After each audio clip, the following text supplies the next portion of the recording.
Look at me. Look how fucking chill I am.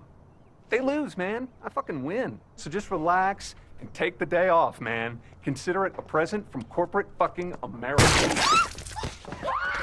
Welcome to the Horror Movie Showdown, episode 14. So far, I've stayed away from all the great horror movie classics in this series of videos, and there are two reasons for this. Firstly, those movies have already been analyzed to death by other people. And secondly, at some point I'm going to do a top 10 over my favorite horror movies of all time. However, in today's video, I have decided to bring a heavyweighter into the Horror Movie Showdown. And that is The Thing.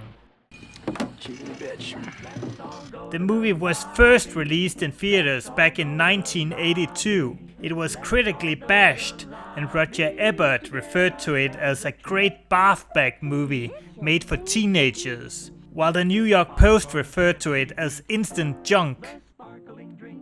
The Thing did make a bit of money at the box office, but it was by no means a great success. It was actually nominated for the worst original score at the Razzies, which is quite funny considering how popular simple electronic soundtracks have become in recent years. Years after the movie's original release, its popularity started to grow, especially after its VHS and Laserdisc releases, and the movie is now by many considered as one of the greatest horror movies of all time. It is quite interesting to go through the reviews of the movie on Metacritic. From 1982 till now, you can see that the ratings have changed considerably. As a kid, I just loved the movie and thought that Kurt Russell was the coolest actor around. Unfortunately, many of the movies I loved as a kid have aged terribly. So in this video, we will take a look at whether The Thing has stood the test of time, or if it has just turned into a silly old splatter movie. The Thing takes place among a group of American researchers in Antarctica who are faced by two crazy Norwegians who hunt a dog with a helicopter, a rifle, and grenades. They should probably have stuck with the rifle and the helicopter. Seriously, why would you try to dig up an armed grenade? Maybe the movie is a bit more silly than I remembered. Anyways, the Norwegians are killed, and the friendly dog is taken into the base. First goddamn week of winter.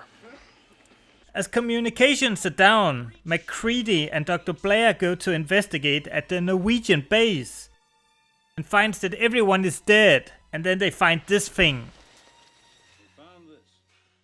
Using science, the researchers find out that this organism consists of cells that imitate other cells.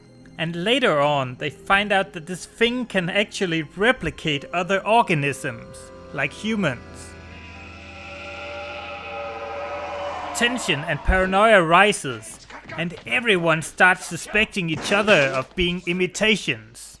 While it's a cool plot, it is the masterful directing that steals the show. Every step of the way, you feel that the plot thickens, and you start forming your own theories of what happened and what is going to happen. Just check out this scene. It is so eerie. The dog is just wandering around and then purposefully visits one of the researchers. At this point in the movie, you don't know what the significance of this scene is, but you can feel that something is just off. There are too many great scenes in the movie to count. There's the heart attack scene. There's the spider head scene, and then there's the greatest jump scare of all time. One that could have got to that blood. We'll do you last. As you can hear, it is possible that I think that the movie still holds up, but let's take a look at the scores just to make sure. So the movie has a total of 9 kills. And as already mentioned, the movie has an eerie atmosphere from the start till the end, and therefore it gets a scariness score of 8, taking the top spot. The movie underperforms in the nudity department, as all the guys just walk around in too much winter clothes. There's nothing sexy here. So so the movie gets a nudity score of 1.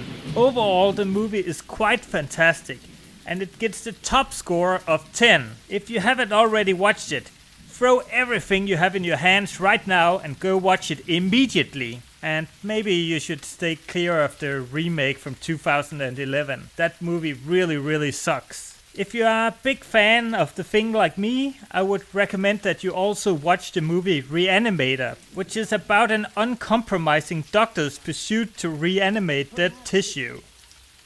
I would also recommend Event Horizon, which is about the salvaging of a spaceship which has been through a black hole and has come back again. And finally, I would also recommend another movie by John Carpenter, a personal favorite of mine, They Live, a movie that explains global warming and why rich people get richer, while also having inspired a popular clothing brand.